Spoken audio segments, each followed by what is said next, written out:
Bonjour les terminaux STMG, alors on se retrouve aujourd'hui pour le chapitre sur les fonctions inverses et je vous ai mis à l'intérieur du petit cadran à gauche, juste ici là, les objectifs de fin de chapitre et dans un premier temps il y a un objectif un peu particulier qui s'appelle étudier une fonction polynôme de degré au plus 3.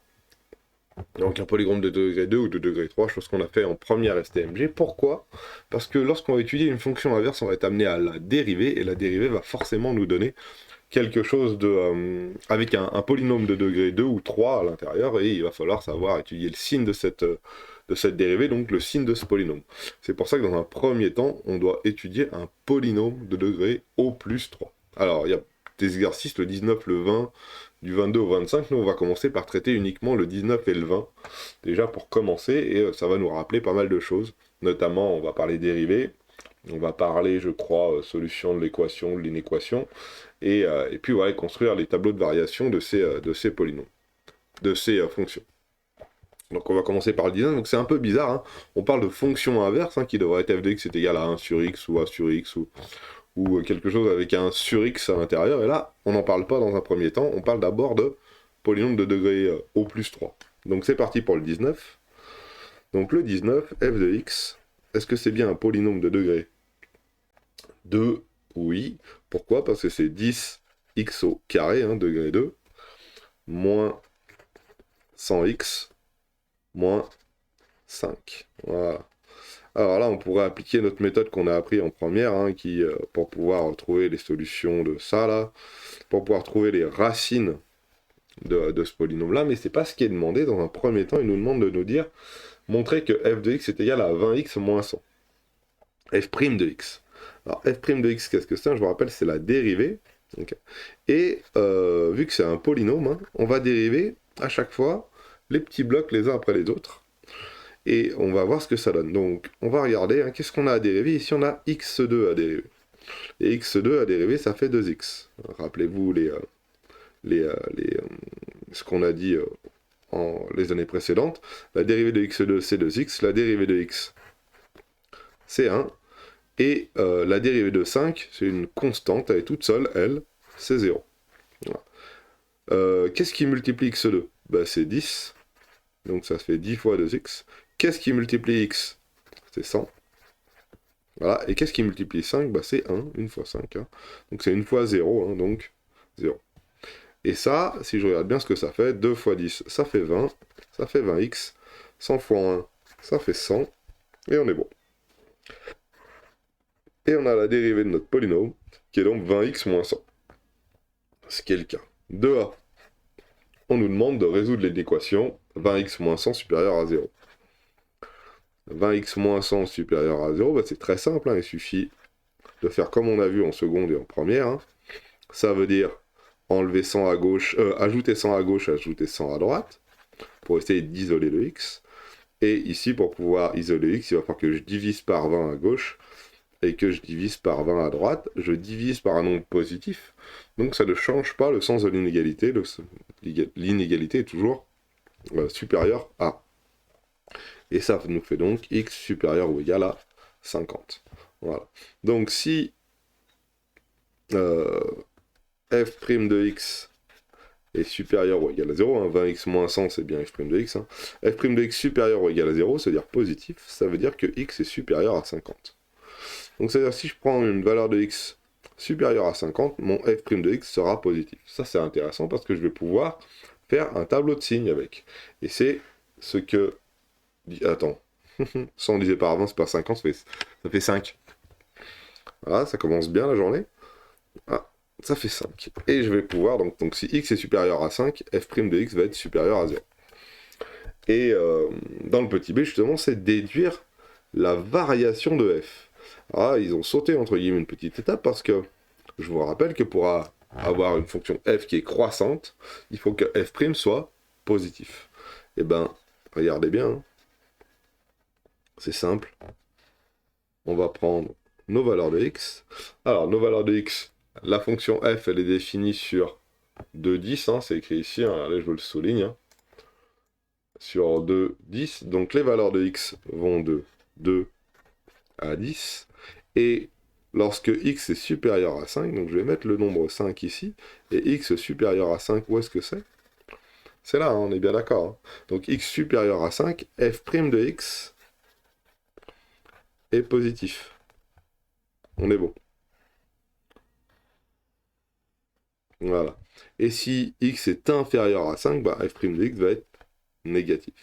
Et si x égale 5, bah, si x égale 5, hein, f' de x va être égal à 0. Essayons, hein, 20 fois 5 moins 100, 20 fois 5 ça fait 100, 100 moins 100 ça fait bien 0, et on est bon. Donc là, on n'a pas la croissance de la fonction f, mais on a le signe de la dérivée. Et que nous dit notre théorème fondamental qu'on a vu l'année dernière en ce qui concerne les dérivées et l'étude de la variation des fonctions. Si la dérivée est négative, ça veut dire que la fonction décroît. Si la dérivée est positive, ça veut dire que la fonction croît. Et ici, on a donc un minimum pour x égale 5. Alors comment je fais pour pouvoir avoir le nombre qui se trouve ici? Bah, je suis dans la ligne des f, je suis pour x égale 5, j'ai juste à calculer ici, là, f de 5, et f de 5, qu'est-ce que c'est? Bah, f, attention, c'est pas celle-ci, hein. Celle-ci, là, c'est f'. C'est ça, f. Hein. Donc, c'est 10 fois 5 au carré, moins 100 fois 5, moins 5. Alors ça, il faudrait le faire de tête. Ah, j'ai remplacé x par 5. Hein. Ça fait 25 fois 10, ça fait 250. 250 moins 500, ça fait moins 250.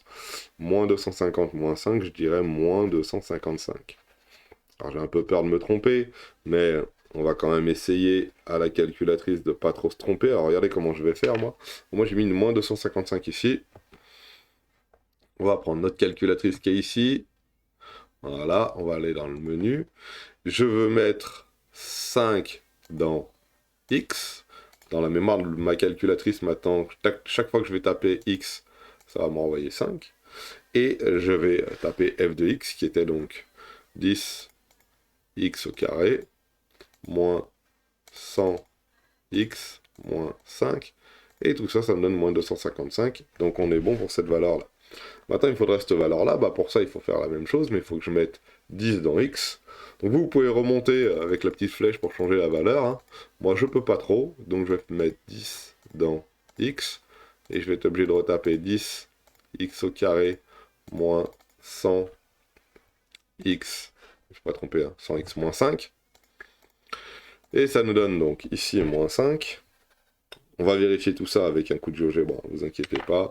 Et la même chose pour x qui vaut 2 ici. Donc 2 dans x. Et j'aimerais taper la même chose, 10 x au carré moins 100 x moins 5. Voilà, moins 165. Alors comment vérifier si on a juste ou si on a faux?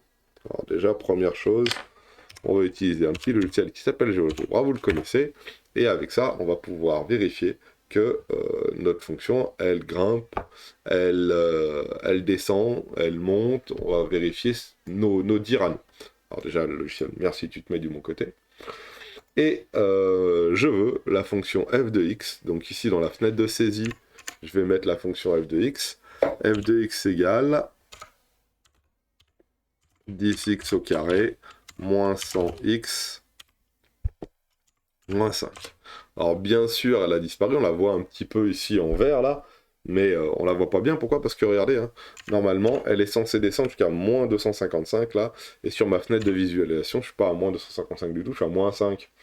Donc ce que je vais faire, c'est que je vais décroître beaucoup, alors comme ça je crois, voilà, allez encore, voilà.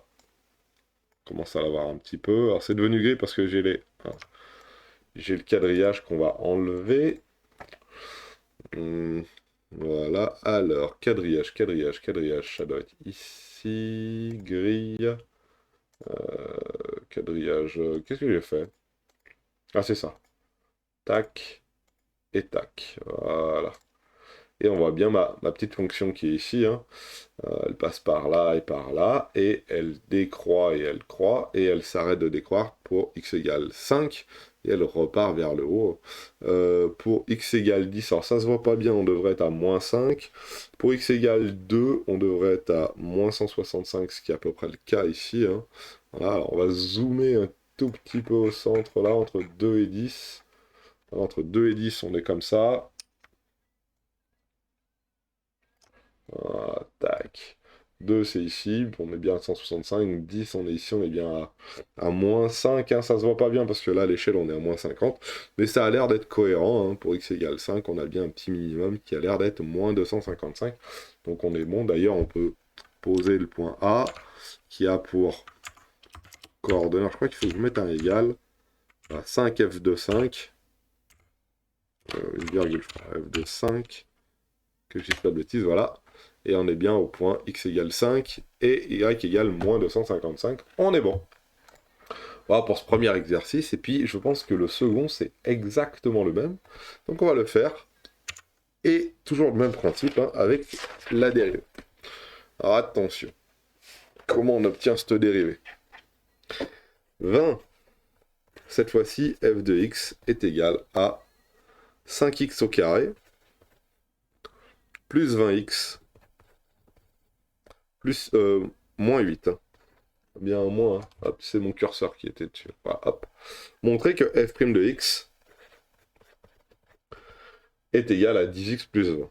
Alors pareil, hein, on va dériver x au carré. X au carré, quand on le dérive, ça fait donc 2x. On va dériver x, quand on le dérive, ça fait 1.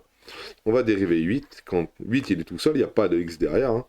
Ça fait donc 0. Et à chaque fois, c'est des sommes ou des différences, donc on a le droit de faire ça. 5 fois 2x plus 20 fois 1 moins 8 fois 0. Ou 1 fois 0. Ok, donc on va laisser ça comme ça. Et on va justement pas laisser ça comme ça, on va faire bien 5 fois 2, ça fait 10x, 20 fois 1, ça fait 20, et on se retrouve bien avec un f' de x qui vaut 10x plus 20, est-ce que c'est ce qu'il nous a demandé de démontrer? Oui. Donc on a bien f' de x qui vaut 10x plus 20. On a dérivé la fonction f. Maintenant, je veux étudier le signe de f' de x, et là, pour étudier le signe de f' de x, il faut que je résolve f' de x supérieur ou égal à 0. Je cherche pour quelle valeur de x on a f' de x qui est positif.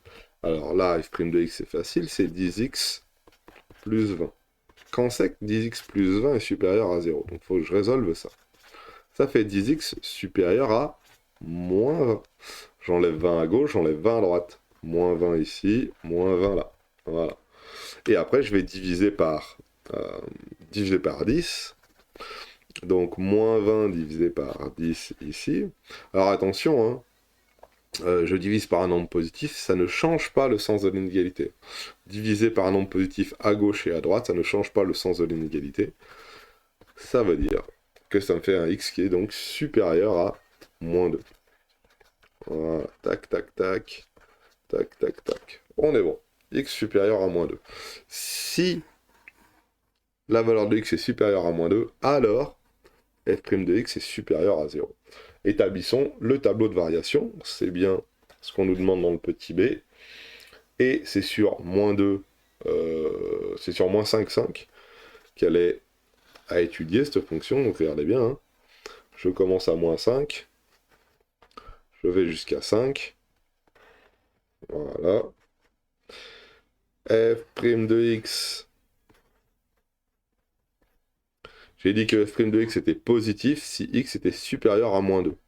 Donc, moins 2 est ici, x supérieur à moins 2, c'est bien ici, donc moins 2 est bien compris entre moins 5 et 5. Donc f' de x va être positif ici, donc négatif là, et ici, 0. Et f de x, elle, va être donc décroissante ici, croissante là. Donc il faut que je complète le tableau ici, il faut que je trouve f' de moins 2. Alors attention, je suis dans la ligne des f, je suis pour x qui vaut moins 2, donc il faut que je remplace x par moins 2 à l'intérieur de l'expression de f de x. Et f de x, qu'est-ce que c'est? C'est 5x au carré plus 20x plus moins 8. Donc c'est parti. Alors, au lieu de tout taper, hein, comme d'habitude, je vais mettre moins 2 dans x. Voilà. Et je vais taper directement 5x au carré plus 20x moins 8. Ce qui me donne moins 28. Ici. Une autre solution, c'est de faire un tableau de valeurs. Alors c'est intéressant de faire les tableaux de valeurs, surtout là. Vous allez dans le menu table, on tape notre tableau de valeurs qui était 5x au carré plus 20x moins 8. Je veux un tableau de valeurs, alors il faut que je clique sur 7 ici pour lui dire tu commences à moins 5 et tu t'arrêtes à 5.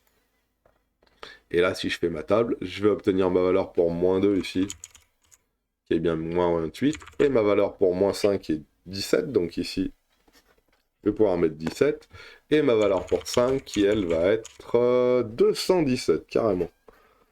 217. Vérifions si on a juste, si on a faux. Allez, un petit coup de GeoGebra, puis on verra bien. Alors, ça nous fait donc 5x au carré, 5x au carré, plus 20x, moins 8. Voilà, donc c'est celle qui est en rouge. On la voit pas bien vu qu'on n'est pas bien centré. Puis on la voit pas bien parce qu'on n'a pas bien tout le bazar. Voilà. Allez, viens par là. Alors on va couper la verte et on va juste laisser la rouge. Donc si je laisse un tout petit peu la rouge, voilà, je dézoome, je rezoome. On est pas mal. On a bien vu que... On vient de voir que pour moins 2, on a bien le minimum. Elle est bien décroissante, croissante. Hein. Elle est bien donc décroissante, croissante. On est bon. On va placer le point B cette fois-ci, ici, qui va avoir pour valeur, pour coordonnée, moins 2. Et alors là, c'est pas F, G de moins 2. Allez, sa fonction en rouge, elle s'appelle G, elle s'appelle pas F. Voilà, et on se retrouve bien ici hein, pour moins 2, moins 28. Hein. On retrouve bien notre point là, moins 2, moins 28. On est bon. Hein. Et là, pour calculer, allez, on va le finir. 5x, alors 5x au carré, non, 5 fois moins 2 au carré. Hein. J'écris bien tout le calcul. 20 fois moins 2, moins 8. Bon, je ne refais pas le... La calculette me donne moins 28, je pourrais vérifier, hein, moins 40, plus 20, moins 8, ouais, c'est ça. Donc on est bon. Donc on est bon, ça descend, ça monte, on a vérifié par GeoGebra, et c'est bon pour le 19 et pour le 20, je crois qu'il n'y a plus de questions. Construire le tableau de variation de F. Voilà, donc le tableau de variation de F, c'est bien ça. Hein. Donc là, c'est B et 3. C'est la même chose. Hein. Voilà, tout simplement, pour le 19 et pour le 20. Alors, je vous rappelle, hein, c'est bien le chapitre sur les fonctions inverses, sauf que quand on va commencer à dériver les fonctions inverses, on va se retrouver avec des fonctions du second, voire du troisième degré, donc il va falloir savoir les étudier. Voilà, bonne journée à tous.